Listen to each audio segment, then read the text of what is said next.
Good afternoon, and thanks to QQI, the RPL network, and to Andrina and the advisory group for inviting me to speak to you today. I don't have a presentation, I have some reflections, and I suppose that's where I would situate guidance.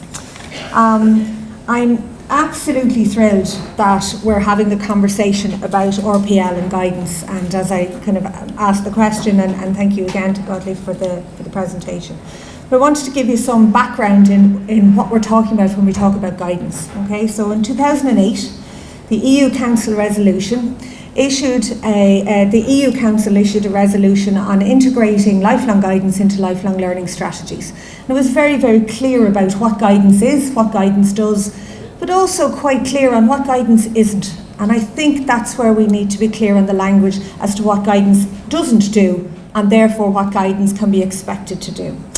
Priority Area 2 on that EU Council resolution stated that one of the roles of guidance is to enable people to benefit from support in obtaining validation and recognition on the labour market of their formal, non-formal and informal learning outcomes. So it's very clear about enabling people to benefit from support to obtain that validation, not to give that validation. Okay? So just to keep going with that, there was mention earlier on about the 2011 recommendation in relation to guidance in directing towards the RPL. So we have two very clear European documents that are saying the role of guidance in directing to, supporting somebody through the process. But there is no document that says guidance does the RPL process. So that's where I'm coming from today. In our National Department of Education and Skills Action Plan, there's also reference to the links between SOLAS and the HEA working together to support access, transfer and progression of learners through the process.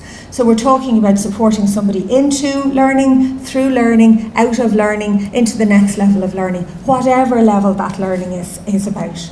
And the role of guidance is to support somebody through that very, very long, winding lifelong learning roadmap.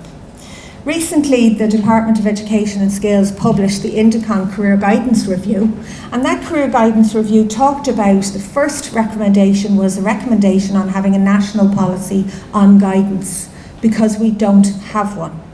And if we don't have one, we equally don't have one that says RPL is or is not part of, related to, or connected to the guidance process. So I'm suggesting that we need to have RPL named within the national guidance policy, but what is the role of guidance in relation to RPL is the bit that I would be suggesting needs to be in there. Being very clear then, guidance facilitates an individual to make a decision about their career, education and life choices, and supports them in developing career management skills to work their way through. Guidance does not place somebody on the national framework of qualifications. You guys do that. We inform the individual about the national framework of qualifications, and you don't need a leaving cert anymore at all, except if you're 18 and about to sit the exams and you've made your application to university. But if you don't sit your leaving cert now, in 3 years' time you can go to university without it, because you can be RPL'd through the process and look at, well, what learning did I do? I just didn't do the exams. So we don't put somebody on the NFQ. The institutions and QQI list what are the skills and the learning outcomes at level 1 to level 10. So it is the ETBs, the IOTs, the universities. You guys are the ones who say, well, here's somebody with these skills who can come into engineering.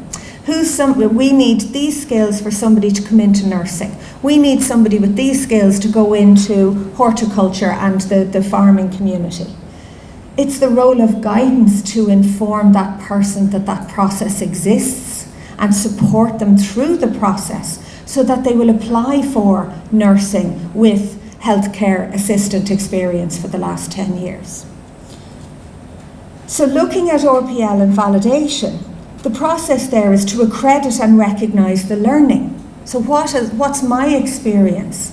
Okay, I can list that I'm doing a doctorate at the moment, but where's my experience in cooking? I wouldn't have a hope in getting into a course to become a chef, nor, I can assure you, would I try. I have no plans to poison the rest of the world. My kids have survived this far, that's purely through luck. But guidance supports the individual to reflect on their skills. Who am I? What do I like doing? What do I want to do? What do I want to do in the future? What's my family circumstance? What age am I? Am I daft doing this? No, of course you're not daft doing this. And here's the process that will help you to get your skills, having worked in, the bar here for 10 years, but you want to become the bar manager and you want to get the training, and you want to enter into a program where you get recognition so you can apply for the bar manager job. Guidance counsellor's job is to support them through that process. So I'm going to issue a couple of challenges, and I'm going to start that challenge with recognising the learning of this network and the expertise of this network. My challenge to this network is to bring what you have developed in practice into the conversations in policy. Part of our role in NCGE is to support practice and to support the development of policy. And we in guidance talk about practice informs policy, informs practice. It's a loop. You have expertise in this room that you guys probably need to validate that expertise in bringing it into a conversation about the policy. We need to have a conversation about where RPL, or validation of prior and non-formal and informal learning, links to guidance, relates to guidance and works with guidance. There are two parts of a jigsaw. They're not the same thing. So I would caution and issue a question. There are fantastic courses, and it's brilliant to hear the opportunities that people are getting to do a 6-week programme or 12-week programme where they can reflect on their skills and come out of it with a validated programme at level whatever. What about the people who don't want to do a 6-week programme or a 12-week programme? What do the guidance services do with them? Okay, well, you have to do a 12-week programme to get all your stuff learned, validated. That's formal learning. Again, where are we providing people with an opportunity to get validation and recognition for the learning that they have without having to do a formal programme? So my final comment then is, I would suggest, and NCGE would suggest, and we would offer now, to host that conversation between the RPL network, QQI and ourselves, and guidance practitioners who've been involved in the VISCA pilot, who've been involved with this project, to host that conversation on where does the role between RPL and guidance, where does it fit? We have an opportunity to inform the Commission on where this fits, and NCGE, in our role as the representative for Ireland with the European Commission on guidance, is we will offer to bring that conversation also to the section in the European Commission that we're talking to as well. Because I think that conversation, if we start it here at national level, we can continue it at Commission level. And it's based on absolutely your experience here and validating your experience to have that conversation at the policy level. Thanks very much.